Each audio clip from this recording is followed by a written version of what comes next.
ఈరోజే మార్గశిర రెండవ లక్ష్మీవారం అంటే రెండవ గురువారం. మార్గశిర మాసము అంటే లక్ష్మీనారాయణలకు ప్రీతికరమైన మాసం. ఈ మాసంలో మార్గశిర గురువారాలు లక్ష్మీదేవిని పూజిస్తే కష్టాలు, దరిద్రం, బాధలు తొలగి లక్ష్మీ కటాక్షం కలుగుతుంది. ఈ సందర్భంగా లక్ష్మీ అమ్మవారికి సంబంధించిన విశేషమైన కథను ఇప్పుడు ఈ వీడియోలో తెలుసుకుందాం. అదే మార్గశిర లక్ష్మీవార వ్రత కథ, కనక మహాలక్ష్మీదేవి కథ. పూర్వం పరాశర మహాముని, నారద మహాముని కలిసి త్రిలోక సంచారానికి బయలుదేరారు. వారలా తిరుగుతూ భూలోకంలో ఒక గ్రామాన్ని చేరుకున్నారు. ఆ సమయంలో ఆ గ్రామవాసులకు బ్రాహ్మణ, వైశ్య, క్షత్రియ, శూద్ర జాతుల వారంతా వారి వారి ఇళ్లను గోమయంతో అలకి లక్ష్మీదేవి పాదాల ముగ్గులు పెట్టారు. స్త్రీలందరూ తలంటు స్నానాలు చేసి కొత్త బట్టలు ధరించి మహాలక్ష్మీ పూజ చేస్తూ ఉన్నారు. ఆ గ్రామవాసుల భక్తి శ్రద్ధలకు నారదుడు ఆశ్చర్యపడి పరాశర మునితో ఇలా పలికాడు. మహర్షి, బ్రాహ్మణ మొదలు కడజాతి వారి వరకు అందరూ కడు సంతోషంతో పూజలు చేస్తున్నారు కదా. ఎవరి గురించి ఈ పూజలు చేస్తున్నారు? వీరు చేస్తున్న వ్రతం ఏమిటి? ఈ వ్రత నియమాలు ఎలాంటివి అని అడగగా పరాశరుడు చిరునవ్వుతో ఇలా చెప్పాడు. నారదా, ఈ దినం గురువారం కదా. ఈ రోజు శ్రీ కనక మహాలక్ష్మికి అత్యంత ప్రీతికరమైన రోజు. అందువల్ల ప్రజలు లక్ష్మీ వ్రతాన్ని ఆచరిస్తున్నారు. సంవత్సరంలోని 12 మాసాలలో మార్గశిర మాసం శ్రేష్టమైనది. మార్గశిర మాసంలోని ప్రతి గురువారమును లక్ష్మీదేవికి చాలా ఇష్టమైన రోజే. శుక్లపక్ష దశమి గురువారం అయితే ఆ రోజు సుదశా వ్రతము అంటారు. ఈ వ్రతం శ్రీ మహాలక్ష్మీదేవికి మిక్కిలి ఇష్టమైనది అని చెప్పి ఊరుకున్నాడు. ఇదంతా బ్రహ్మ మానసపుత్రుడైన నారదుడు ఆలకించి, మహనీయ, మున్ను ఈ వ్రతాన్ని ఎవరైనా ఆచరించారా? వారు ఎలాంటి ఫలితాన్ని పొందారు? ఆ చరిత్రను కూడా వివరించమని వేడుకోగా పరాశరుడు ఇలా చెప్పడం ప్రారంభించాడు. నారదా, పూర్వం ఈ లక్ష్మీ వ్రతాన్ని ఆచరించిన ఒక భక్తుడి చరిత్రను తెలియచేస్తాను. శ్రద్ధగా ఆలకించి ఆనందించు. ఒకప్పుడు లక్ష్మీదేవి శ్రీ మహావిష్ణువుకు సేవలు చేస్తూ ఇలా పలికింది. నాదా, ఈ దినం నా వ్రతాన్ని ఆచరించే గురువారం కాబట్టి మీరు అనుమతి ఇస్తే నగరంలో సంచరించి తిరిగి వస్తాను అని ప్రార్థించింది. లక్ష్మీదేవి కోరికను మన్నించి విష్ణువు అలాగే పోయి రమ్ము అని పలికాడు. అప్పుడు లక్ష్మీదేవి సకల ఆభరణాలు ధరించి పట్టు వస్త్రాలు కట్టుకుని బయలుదేరింది. ఆమె వెళ్లిన వెనుకనే విష్ణువు ఒక ముసలి బ్రాహ్మణ స్త్రీ రూపం ధరించి ఆ మాయావేషంతో ఒక ఇంటిలోకి ప్రవేశించాడు. ఇక లక్ష్మీదేవి గ్రామ సంచారం చేస్తూ వృద్ధ బ్రాహ్మణ స్త్రీ ఇంటికి వచ్చి ఆమెతో ఇలా పలికింది. ఓ అవ్వా, ఈరోజు గురువారం, మహాలక్ష్మి వ్రతదినం కదా. ఇల్లు గోమయంతో అలకి ముగ్గులు పెట్టలేదేమిటి అని ప్రశ్నించింది. అంతన ఆ అవ్వ, అమ్మా, ఆ వ్రతాన్ని ఎలా చెయ్యాలి, ఎవరిని పూజించాలి, వివరించు తల్లి అని వేడుకోగా లక్ష్మీదేవి మందహాసంతో వ్రతం చేసే విధానం చెప్తాను విను అంటూ ఇలా చెప్పడం ప్రారంభించింది. మార్గశిర మాసంలో మొదటి గురువారం నాడు ప్రాతకాలమే నిద్రలేచి గోమయంతో ఇల్లు వాకిలి అలికి లక్ష్మీదేవి పాదాలు కల ముగ్గులు పెట్టాలి. కొత్త కొలత పాత్ర ఒకటి తెచ్చి కడిగి ఎండబెట్టాలి. దానిని వివిధ రకాల బొమ్మలతో, ముగ్గులతో అందంగా అలంకరించాలి.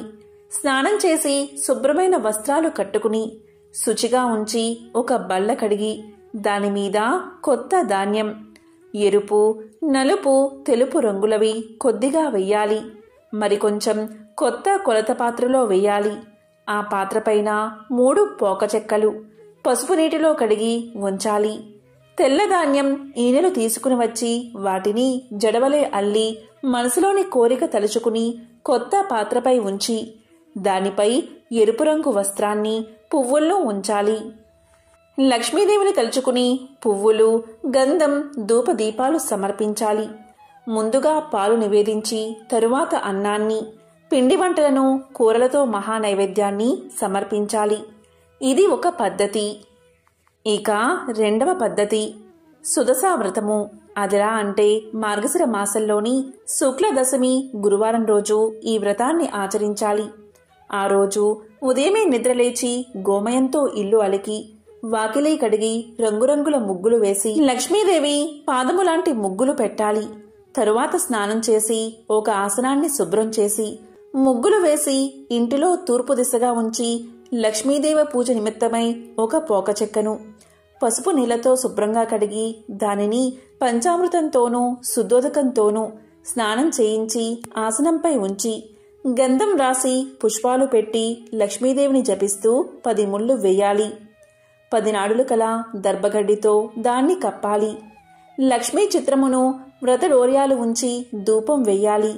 తరువాత నైవేద్యం నిమిత్తం వండిన పదార్థాలన్నీ సమర్పించాలి. ముఖ్యంగా పచ్చి బియ్యం కొంత నానబెట్టి వాటిని పిండిగా దంచి ఉండ్రాళ్ళు చెయ్యాలి. కొబ్బరికాయ, అరటిపళ్ళు, జున్ను, తీపి పదార్థాలు అన్నీ 10 రకాల వరకు ఉంచి లక్ష్మీదేవికి నైవేద్యం పెట్టాలి. ఆ ప్రసాదాన్ని ఇతరులకు కూడా పంచిపెట్టాలి. ఆ విధంగా పంచని ఎడల వారికి లక్ష్మీ కటాక్షం లేక సిరి కలగదు. గురువారం నాడు నూనెతో వంటలు కాని పిండి వంటలు కాని చెయ్యకూడదు. గురువారం పూజ చేసేవారు చేపం మాంసం తినకూడదు. తలకు నూనె రాసుకోకూడదు. అంతేకాదు పత్తితో ఒత్తులు చేసిన ఆనపకాయ కాని నీచు కూరలు కాని తిన్నా, మంచంపై పడుకున్నా, రాత్రులు పెరుగన్నం తిన్నా లక్ష్మి ఇంట ఉండదు. ఇంకా దరిద్రులు అవుతారు. గురువారం నాడు ప్రాతకాలమే లేచి పొయ్యిలోని కాలిన బూడిదను తీయకపోయినా, వీధి వాకిలి తుడవకపోయినా ఇంట లక్ష్మి నిలవదు. గురువారం నాడు ఏ స్త్రీ శుచి అయి తెల్లని వస్త్రాన్ని కట్టుకుంటుందో వారి ఇంట లక్ష్మీదేవి ప్రసన్నురాలై ఉంటుంది.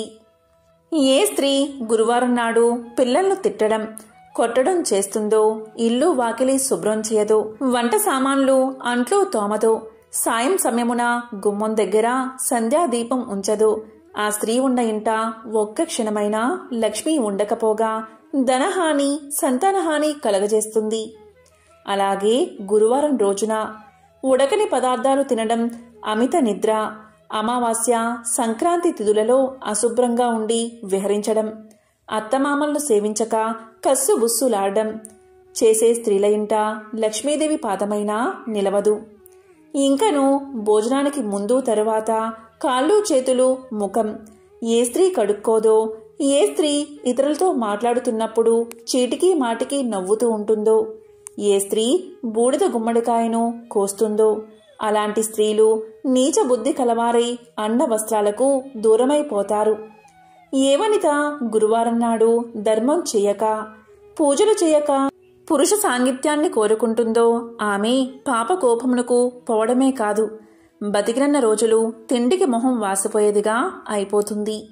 గురువారం, అమావాస్య, సంక్రాంతి పర్వతిథులయందు నిషిద్ధ పదార్థాలను ఏ స్త్రీ భుజిస్తుందో ఆమె అవసాన కాలమున అనేక బాధలు పడి చనిపోయిన తర్వాత యమకింకరులతో నానా బాధలు పడుతుంది. జ్ఞానవంతురాలైన ఏ స్త్రీ ఆ 3 రోజుల్లో భక్తితో దైవసేవలు, ఒక పూట భోజనం, కలిగినంతలో దానధర్మాలు చేస్తుందో అటువంటి స్త్రీకి ధనధాన్యాలు, పుత్ర సంతానం, సంతానాభివృద్ధి కలుగుతాయి. ప్రతి స్త్రీ తాను ఆచరించే నిత్య కృత్యాలను బట్టి సిరి సంపదలు కలుగుతాయి. స్త్రీ ఉదయం నిద్ర నుంచి లేచిన వెంటనే ముఖం కడుక్కోవాలి. అలా కడుక్కోని స్త్రీ ముఖము చూస్తే పాతకాలు కలగడమే కాదు, ఏ కార్యం తలపెట్టినా జయం కలగదు. స్త్రీ దక్షిణం వైపు, పడమర వైపు ముఖం పెట్టుకుని ఏ పదార్థాన్ని తినకూడదు. దీపం లేని చీకటి ఇంట భోజనం చేయకూడదు. చీకటి పడిన తర్వాత నూనె రాసుకోకూడదు. మాసిన కట్టుబట్టలను ఎక్కడ పడితే అక్కడ పడవేయకూడదు. ఏ వనిత ఇంటికి తిరగడం, భర్త ఆజ్ఞ లేకనే ఇష్టం వచ్చినట్లు సంచరించడం, భర్త మాటలు వినక ఎదురు చెప్పడం, దైవ కార్యాలయందు, దేవ బ్రాహ్మణులయందు భక్తి విశ్వాసాలు లేకుండా ఉండడం, దాన ధర్మాలు చేయకపోవడం, అటువంటి వనిత గృహం రుద్రభూమితో సమానంగా భావించి లక్ష్మీదేవి అక్కడ అడుగు పెట్టదు. ఉత్తమ స్త్రీ భర్తను సేవించి భర్త అనుజ్ఞ ప్రకారం నడుచుకుంటుంది. అతిథి సత్కార్యాలు చేస్తూ అత్తమామలను సేవిస్తూ విడవకుండా ఆచరిస్తుంది. తన బిడ్డ పరాయి బిడ్డ అని వివక్షతను చూపక అందరికీ సమానంగా వడ్డిస్తుంది. భర్త సుఖమే తన సుఖం, భర్త కష్టమే తన కష్టమనే భావనతో మెలుగుతుంది. అలాంటి ఇంట లక్ష్మీదేవి సంతోషించి కలకాలము ఆ ఇంట్లో ఉంటుంది. నారద ఈ విధంగా మహాలక్ష్మి ఆ వృద్ధ బ్రాహ్మణ స్త్రీకి గురువార వ్రతాన్ని ఆచరించే విధానం చెప్పి ప్రతి వీధికి ప్రతి ఇంటికి వెళ్లి చూసింది. కాని అప్పటికి ఏ స్త్రీ కూడా నిద్ర నుండి లేవలేదు, కాలకృత్యాలు తీర్చుకోలేదు. తలలు విరబోసుకుని వంటిమీద బట్ట సరిగ్గా లేక గుర్రుపెట్టి నిద్రపోతున్నారు. అప్పుడు లక్ష్మీదేవి వారందరినీ చూసి అసహ్యించుకుని ఒక మాలపల్లెకు వెళ్ళినది. ఆ పల్లెకు ఒక మూల బీద హరిజన స్త్రీ ఉన్నది. ఆమె ప్రతిరోజు ప్రాతకాలంలోనే లేచి గోమయం తెచ్చి ఇల్లు వాకిలి శుభ్రం చేసుకుని బియ్యపిండితో ముగ్గులు పెట్టి లక్ష్మీ పాదాల చెంత దీపం పెట్టి బియ్యాన్ని ఉంచి ధూపదీప నైవేద్యాలు సమర్పించి పద్మాసనంలో కూర్చుని లక్ష్మీదేవిని ధ్యానిస్తూ ఉండేది. తాను వెళ్లేసరికి ఆ స్త్రీ భక్తితో పూజలు చేస్తూ ఉన్నందున మహాలక్ష్మీదేవి సంతోషించి ఆ పరిశుభ్ర స్థలమున తన 2 పాదాలు ఉంచి ఆమెతో ఇలా పలికింది. ఓ భక్తురాలా, నేటితో నీ కష్టాలు తీరగలవు. నీవు దుఃఖింప పనిలేదు. నీ నిశ్చల భక్తికి నేను ఎంతగానో సంతోషించాను. నీకేం కావాలో కోరుకోమని పలకగా శ్రీ మహాలక్ష్మి సాక్షాత్తు దర్శనం చూడగానే ఆమె నోట మాట రాక ఏవరాన్ని కోరుకోలేకపోయింది. మళ్లీ లక్ష్మీదేవి ఇలా పలికినది. మరలా లక్ష్మీదేవి ఇలా అన్నది. నీవు బ్రతికి ఉన్నాళ్లను అష్ట ఐశ్వర్యాలతో తులతూగిదువుగాక, జన్మాంతరమున వైకుంఠానికి వచ్చదువుగాక. నా వ్రతాన్ని ఆచరిస్తూ ఉండు, నీకు శ్రీహరి అనుగ్రహం కూడా కలుగుతుందని చెప్పింది. మహాలక్ష్మి చెప్పిన ప్రకారంగా ఆ హరిజన స్త్రీ కడు నిష్ఠతో ధ్యానం చేస్తూ ఉన్నది. లక్ష్మీదేవి పాదాలయందే మనసు లగ్నం చేసి ఉన్నందున ఆమె భక్తికి లక్ష్మీదేవి ఆనందించి ఆమె ఉన్న పూరెగుడిసెను పెద్ద భవంతిగా మార్చినది. ఈ ఇంటికి 4 మూలలా ధనరాశులు ఉన్నాయి. దానివల్ల ఆమె భాగ్యవంతురాలు అవడమే కాదు 5 పుత్రులను కూడా కన్నది. ఓ నారద, ఇంకా విను. ఆ హరిజన స్త్రీకి లక్ష్మీదేవి ఐశ్వర్యాన్ని కలిగించిందంతా బలరాముడు తన దివ్య దృష్టి వల్ల తెలుసుకుని విష్ణుమూర్తి వద్దకు వెళ్లి ఇలా పలికాడు. లక్ష్మీదేవి మాల పల్లెకు పోయి అంటరాని మాల స్త్రీకి సిరి సంపదలు ఇచ్చినందున మహానేరం చేసింది. కాబట్టి లక్ష్మిని నీ మందిరంలోకి రానివ్వదని తెలియచేశాడు. అంతలోని గ్రామ సంచారం చేసుకుని వస్తున్న లక్ష్మీదేవిని విష్ణు మందిరంలోకి ప్రవేశిస్తూ ఉండగా బలరాముడు ద్వారమునికి అడ్డంగా నిలబడి లోపలికి రావద్దని శాసించాడు. అదేవిధంగా శ్రీ మహావిష్ణువుతో శ్రీహరి నీవు ఈమె ముఖాన్ని చూడవద్దని ఆజ్ఞాపించాడు. అన్నగారి ఆజ్ఞ ప్రకారం లక్ష్మీదేవిని విడిచిపెట్టడానికి హరి ఒప్పుకున్నాడు. వెంటనే లక్ష్మీదేవి తాను ధరించి ఉన్న బంగారు నగలు తీసేసి పట్టు చీరను విడిచి చిరిగిన వస్త్రాలు ధరించి ఇల్లు విడిచి వెళ్లొద్దని పరిచారికలు ఎంత బతిమాలినా వినకుండా మరలా వస్తానని చెప్పి వెళ్లిపోయింది. ఆమె వెళ్లిపోయిన తర్వాత బలరాముడు శ్రీహరితో కలిసి మందిరంలోని ప్రతి గదిని చూడగా అన్ని గదులు వెలవెలబోతూ ఉన్నాయి. ధనాగారంలో ధనం లేదు. వస్తు సామాగ్రి అంతా మాయమైపోయింది. వంటలు వండడానికి పదార్థాలు లేవు. బంగారు బిందెలు మట్టి కుండలుగా మారిపోయాయి. ఆఖరికి తాగడానికి పాత్రగాని నీరుగాని లేకపోవడం వల్ల దాహంతో ఉపవాసం ఉండి నిద్రపోయారు. మరునాడు ప్రాతకాలమున ముఖం కడుక్కోవడానికై నీరు దొరకలేదు. ఇక వారిద్దరికీ ఏమీ తోచలేదు. అంత బలరాముడు జగన్నాథుడైన విష్ణుమూర్తితో ఇలా పలికాడు. తమ్ముడు, మనం నిన్నటి రోజున ఆహారం తీసుకోలేదు. చాలా నీరసపడిపోయి ఉన్నాము. ఈ రోజైనా తిండి తినకపోతే ఎలా బతుకుతాము? అన్నీ కొరతగా ఉన్నాయి. కాబట్టి మనం బిచ్చమెత్తైనా ప్రాణాలు నిలబెట్టుకోవాలి. కాబట్టి ఇద్దరం బయలుదేరదాం రమ్మని అనగా జగన్నాథుడు అంగీకరించాడు. ఇద్దరూ సాధు వేషాలు వేసుకుని భిక్షాటనకు బయలుదేరారు. వారు ఎవరింటికి వెళ్లి అడిగినా వారు కపట సన్యాసులు, చోరులు అని ఒక్కరూ భిక్ష పెట్టలేదు. కసరి పొమ్మన్నారు. అలా వారిద్దరూ తిరుగుతూ ఒక షావుకారు ఇంటికి వెళ్లి భిక్షాందేహి భిక్షాందేహి అని అన్నారు. వెంటనే ఆ షావుకారు వారిద్దరినీ ఆదరించి కూర్చోబెట్టి భోజన పదార్థాలు తేవడానికి లోపలికి పోయి చూడగా పదార్థాలన్నీ మాయమైపోయాయి. దానితో బలరామకృష్ణుడు ఆకలి బాధతో తూలిపోతూ ఒక చెరువు దగ్గరకు చేరుకున్నారు. ఆ కొలను నిండా పద్మాలు విరబూసి ఉన్నాయి. సరే, వీటి తూడికాయలను తిని ఇప్పటి ఆకలి బాధ తీర్చుకుందామని చెరువులోకి దిగగా ఆ చెరువు నీరంతా ఎండిపోయింది. చేసేది లేక వారు నిరాశతో వెళ్లిపోయారు. అలా వెళ్ళగా ఒక తపస్సాలి కుటీరం కనబడింది. అతన్ని సమీపించి ఆకలి తీరడానికి ఏదైనా పెట్టమని అడిగారు.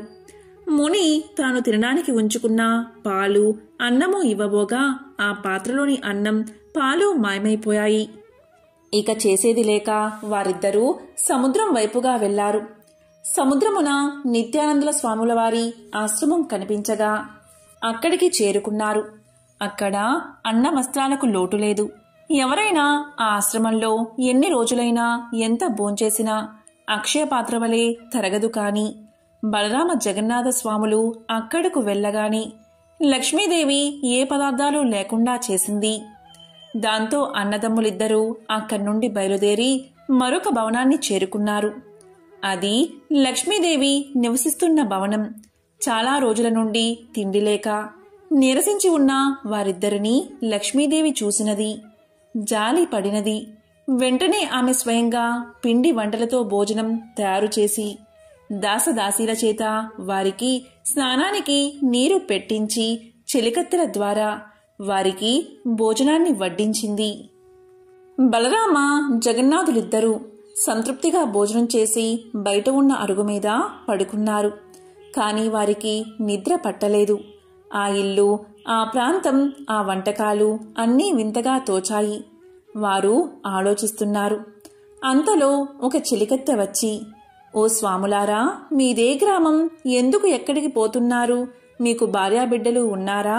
ఇలా ఎందుకు తిరుగుతున్నారు అని అడగగా ఏమి చెప్పాలో తోచక వారు ఒకరి ముఖం ఒకరు చూసుకున్నారు.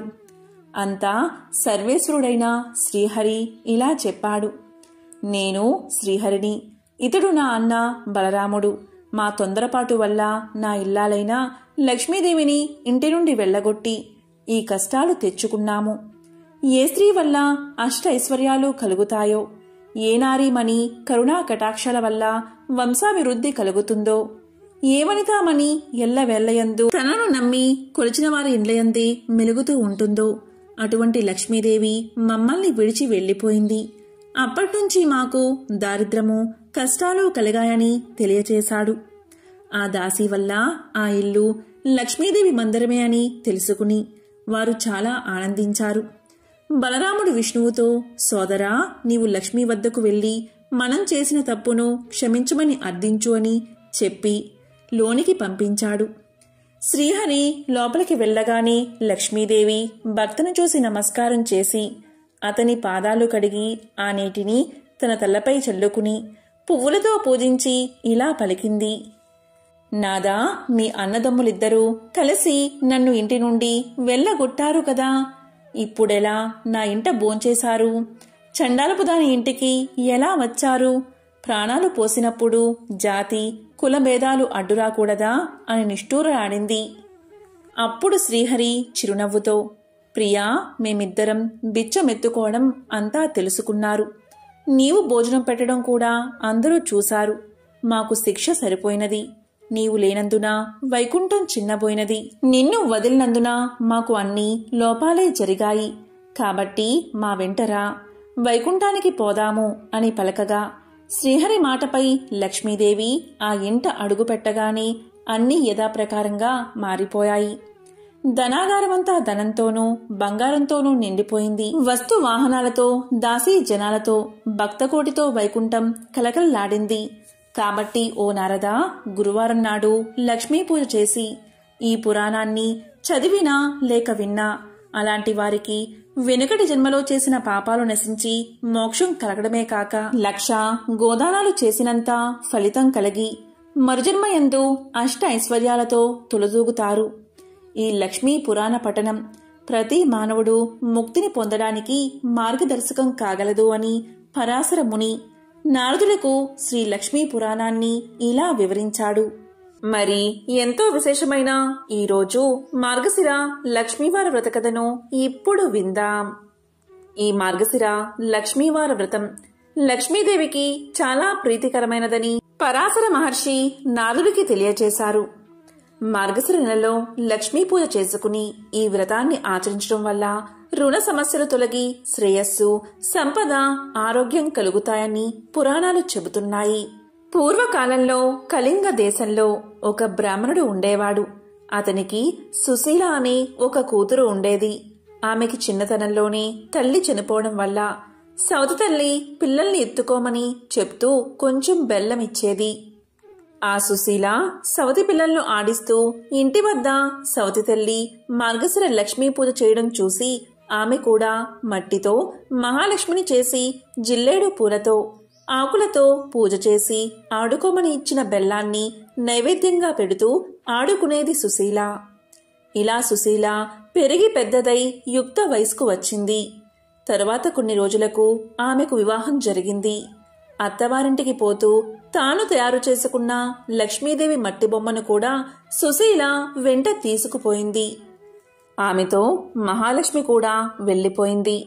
అందువల్ల అత్తవారింట ఆమెకు సకల సంపదలు కలిగాయి. పుట్టింట గర్భదరిద్రం దాపరించింది. సుశీల వెళ్లిన చోట మహా ఐశ్వర్యాన్ని అనుభవిస్తున్నారు. పుట్టింటి వారు కటిక దరిద్రులు అయిన సంగతి తెలుసుకున్న సుశీల ఎంతో బాధపడుతుంది. ఒకరోజు సుశీల పినతల్లి దరిద్రాన్ని భరించలేక కొడుకును పిలిచి ఇలా పలుకుతుంది. నాయనా, నీ అక్క సకల ఐశ్వర్యాలతో సుఖంగా ఉంది.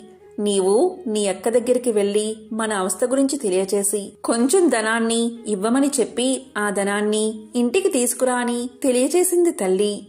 ఇక సుశీల తమ్ముడు సుశీల ఇంటికి వెళ్లి వారి దరిద్రం గురించి తెలియచేశాడు. దరిద్రం గురించి తెలుసుకున్న సుశీల ఒక కర్రను దొలిపించి దాని నిండా వరహాలు పోసి తమ్ముడికి ఇచ్చింది. అతడు దాన్ని తీసుకువెళ్తూ దారిలో ఒక చెట్టుకు చేరవేసి కాలకృత్యాలు తీర్చుకుంటూ ఉన్నాడు. అంతలో ఆ త్రోవన పోయేవారు ఆ కర్రను తీసుకుపోయారు. అతడు వచ్చి కర్రను వెదకగా కర్ర దొరకలేదు. చేసేది లేక అతడు ఇంటికి పోయాడు. ఇంటికి వెళ్లిన కొడుకును తల్లి ఏమి తెచ్చావు అని అడగగా ఏమీ తేలేదని సమాధానం చెప్పాడు. మన దరిద్రం ఇంతే అని అనుకున్నారు వారిద్దరూ. కొన్నాళ్లకు సుశీల తమ్ముడుకు కబురు పంపి ఇంటికి రప్పించుకుని పరిస్థితి ఎలా ఉందని అడిగింది. అతడు ఇంటి పరిస్థితి ఎప్పటిలాగే దరిద్రపూరితంగా ఉన్నదని సమాధానం చెప్పాడు. దాంతో సుశీల ఎంతో విచారించి ఒక చెప్పుల జోడు నిండా వరహాలు పోసి దానిపై గుడ్డ కప్పి ఆ జతను తండ్రికి ఇవ్వవలసిందని చెప్పి అతడికి ఇచ్చింది. అతడు వాటిని తీసుకుని పోతూ ఉండగా దారిలో దాహం వేసింది. అందువల్ల వాటిని ఒక చెరువు గట్టు మీద పెట్టి నీరు తాగుతూ ఉన్నాడు. అంతలో ఒక కుక్క జోళ్ల వాసన పసిగట్టి వాటిని నోటకరుచుకుని పారిపోయింది. సుశీల తమ్ముడు గట్టు మీదకు వచ్చి చూసేసరికి చెప్పులు లేవు. వెతికి వెతికి అవి ఎక్కడా కనబడకపోవడం వల్ల అతను ఇంటికి చేరుకున్నాడు. జరిగిన విషయమంతా తల్లికి తెలియచేశాడు. తల్లి జరిగిన దానికి బాధపడి మన దరిద్రం ఇలా ఎందుకు ప్రాప్తించిందో అని విచారించింది. మరి కొన్నాళ్లకు సుశీల తన తమ్ముణ్ణి రప్పించి అక్కడ పరిస్థితి ఎలా ఉంది అని అడిగింది. అతడు జోళ్లు పోయినవని చెప్తే అక్క కోపగించుకుంటుందని భయపడి ఆ సంగతి చెప్పకుండా అక్కడ పరిస్థితి ఎప్పటిలాగే ఉన్నదని తెలియచేశాడు. అప్పుడు సుశీల ఒక గుమ్మడికాయను తొలిపించి దాని నిండా వరహాలు పోసి తమ్ముడికి ఇచ్చింది. దానిని తీసుకుని వచ్చేటప్పుడు అతడు దానిని చెరువుగట్టు మీద పెట్టి నీటిలోకి దిగాడు. అప్పుడే ఆ త్రోవలో పోతున్న కోమటి అక్కడ గుమ్మడికాయ ఉండడం చూసి దాన్ని పట్టుకుపోయాడు. ఆ బ్రాహ్మణుడు చెరువుగట్టు మీద గుమ్మడికాయ కనిపించకపోవడం వల్ల ఇంటికి వెళ్ళిపోయాడు.